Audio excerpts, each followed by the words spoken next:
ছিল পঞ্চম দোলের লাস্টের দিন আমি রেডি হয়ে গেছি। তোমরা অবশ্যই কমেন্ট করে জানিও আমাকে কেমন লাগছে। দেখো আমার ঘরের কি অবস্থা। যাই হোক, অবস্থার ব্যবস্থাটা না হয় ফিরে এসেই করবো, অলরেডি অনেকটা দেরি হয়ে গেছে, বেরিয়ে গেছি। তো দেখো আমাদের মন্দিরের গেটটা কত সুন্দর সাজিয়েছে, আর মন্দিরের চূড়াটা কত সুন্দর লাগে। আমি ঢুকেই দেখেই প্রভু নৃত্য করছে, আগের দিনও ঢুকেই দেখেই প্রভু নৃত্য করছে। মানে পঞ্চম দলের যেদিন অধিবাস হয়েছে সেদিন থেকে এই প্রভু র্যান্ডাম নৃত্য করেই চলেছে। একমাত্র ভগবানের নামেই এই শক্তি আছে যে এই বয়সেও মানুষকে নাচাতে পারে। কারণ কলিযুগের যা অবস্থা, মানুষ দেখো না, আমি এই বয়সে মাজা ভাঙা, হাত ভাঙা, পা ভাঙা নিয়ে ভুগছি, তা উনি ওই বয়সেও এত সুন্দর ভগবানের জন্য নৃত্য করছে।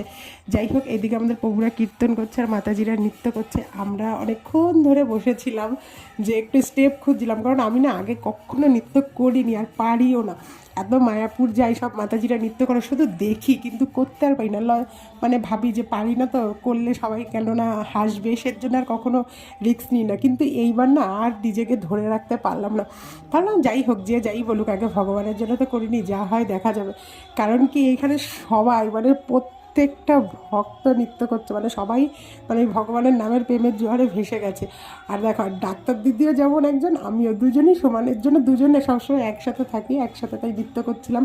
তো যাই হোক, জানো তো দুঃখের বিষয়, আমি সেদিন একটু নিতাই গৌড়ের দর্শনই করতে পারিনি, যে এত ভিড় ছিল মন্দিরে।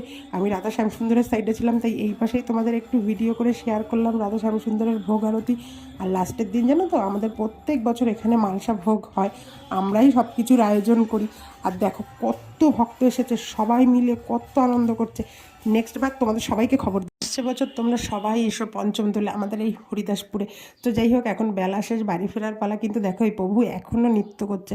এখন মন্দির চত্বরটা অনেকটা ফাঁকা হয়েছে, চলো তোমাদের একটু হরিদাস ঠাকুর এবং প্রভুপাদের দর্শন করি এবং তোমরা আশীর্বাদ প্রাপ্ত করো। দেন প্রসাদ পেয়ে আমরা বাড়ি যাবো, কারণ আসছে বছর আবার হবে।